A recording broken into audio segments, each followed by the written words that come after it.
Hey, what's going on, guys? In today's lesson, we're going to be talking about tone and how to EQ your bass. We're going to be specifically talking about this bass, the Squire bass. I get a lot of questions from you guys asking, how do I EQ this bass? So we're finally going to be talking about that coming up.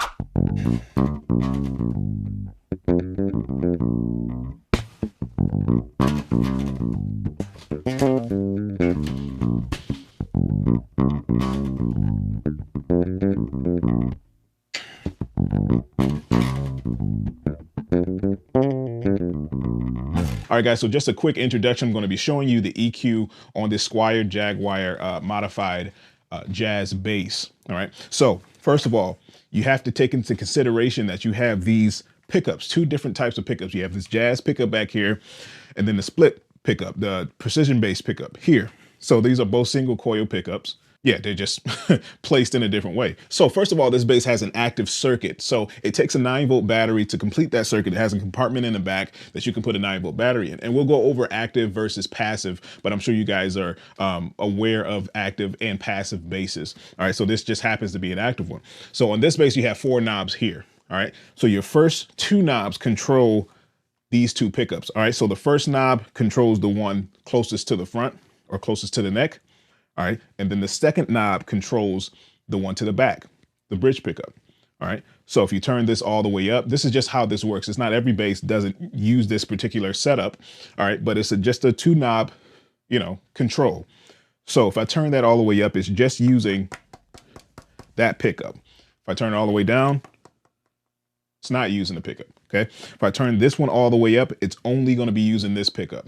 All right. Then if you turn them both together, they're going to be used both together. They're going to be turned up volume wise together and blended together. Okay. So the next knob, this is like your boost, your overall boost of all your frequencies, just the overall complete hike up of, the power of the bass. All right. So you'll hear when I do a demonstration, you'll hear exactly what that sounds like. And then the last but not least is your tone control, your master tone control. And you'll hear the difference between that one too. Now, in the beginning, the clip that I played, I had both pickups all the way up, turned all the way up, cranked all the way up. All right. Those are both pickups all the way up.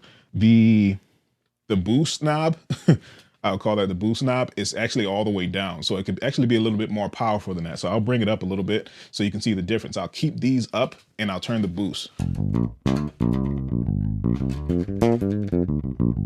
All right, so you hear the difference between that. I'll turn it up even more. I'll crank it up all the way.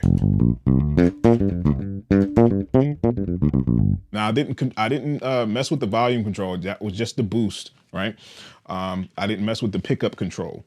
All right, so that knob, that's what the difference of that knob sounds like. Now I'm just going to roll back and use this neck pickup for right now. I'm going to turn this pickup, this bridge pickup off and use a neck pickup. Use this P-bass precision pickup. So, all right, so you hear the difference between that. All right, you lose a little bit of the clarity, the high-end clarity that you would get from the jazz pickup or from the bridge pickup, only because of the placement of where it is. All right, so you're getting more of this tone right here. All right. All right, let me boost it up a little bit. All right, so you hear the difference between that.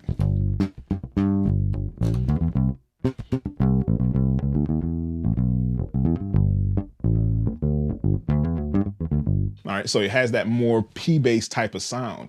All right, so it depends on what kind of sound you're going for, because I experiment with all different sounds, but mainly I think what people are asking me is that particular sound that I get, almost like the Jocko sound. Okay, so what I'll do is I'll switch pickups. Okay, so I'm going to turn this pickup down. I'm going to turn the neck pickup down, the P-bass pickup, and then I'm going to turn the jazz pickup back here on the bridge. I'm going to turn that up.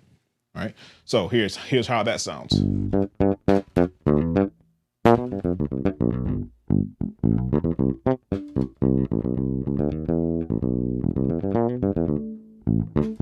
All right, so you hear that sound. It's a little bit more punchy. All right, it has a little bit more brightness to it. It opens it up a little bit more, so you hear the clarity of the higher notes. But it does empty. It sounds a little bit empty in the low end department, only because I took that first pickup all the way down. All right, so if you want to manipulate this bass in a way, in that kind of way to bring down your lows, sometimes I would bring that first pickup down. All right, so now let's hear how it sounds when I bring that up. So this is bridge, both pickups are engaged.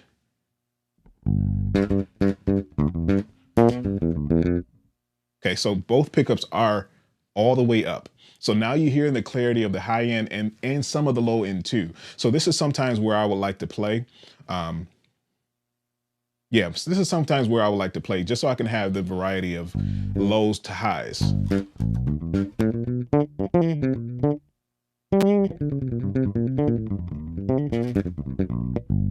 All right.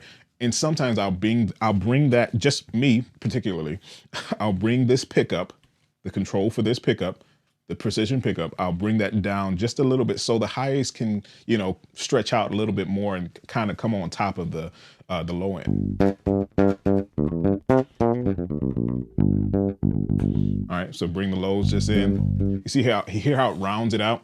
All right, but last but not least, let's mess around with the tone control. All right, so now I actually have the tone control all the way up. So it has that almost trebly feel when it's all the way up. All right, but let me bring it down. Well, let me play something for you now so you can hear the difference between it.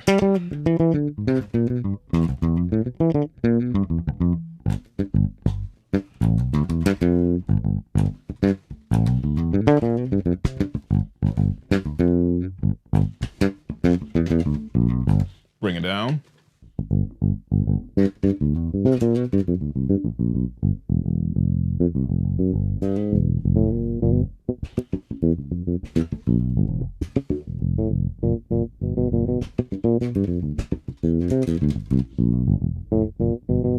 All right, so the tone control is all the way down right now. So you hear how it kind of rounds it out, but at the same time, I'm still getting the clarity of the high end, that punch of the high end. It's still, the mids are still there. So you could just mess around with the EQ if you want. That's what I would do. That's what I did when I was first, you know, kind of figuring out what EQ was and how I wanted it to sound. It's just literally messing with every single knob I possibly could, try to figure out all these different combinations. If it needed something more, I would bring that up. If it needed something less, I'll bring it down. Just really understanding what each knob does. I know a lot of people really don't even know what their knobs do if they had a bass for a while. They really don't even know what the knobs, you know, what the names of the knobs are. But that's very important to know if you want to achieve a certain sound.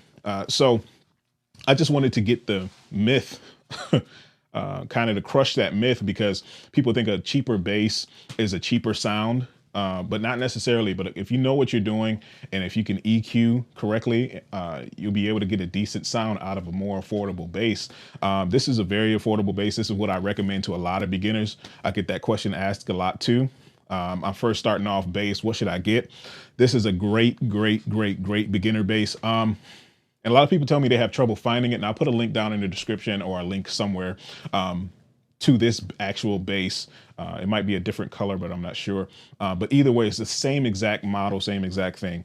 Very affordable, very decent bass. I would recommend to a lot of people, a lot of beginners. Oh yeah, I almost forgot to mention, you want to listen to this with headphones on because you want to get the full idea of how this sounds and how the different pickups sound and how the different combinations of the EQ sound. All right, and just to figure out if you actually want to buy this bass or want to purchase this bass. But yeah, that's just in a nutshell, a little overview of EQ. And if you were wondering, I'm coming out of the GK Plex here, the Galen Kruger Plex. I have it set flat, so it's not doing, it's not manipulating the sound too much at all.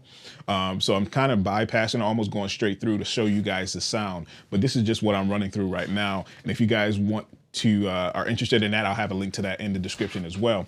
But anyway, if you guys take your time, make sure you know what your knob controls are. You can achieve whatever sound you want to achieve in whatever bass that you have. All right. Obviously, the tones are going to be a little bit different as far as the wood combinations and things like that.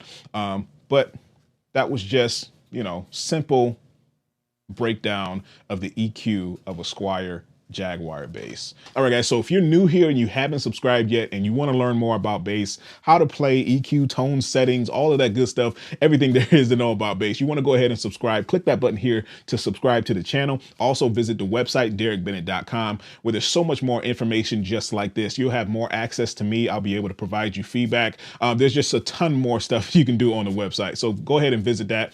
It's a free trial. Try it out. You have nothing to lose. All right, so there will definitely be more like this, so stay tuned for the next.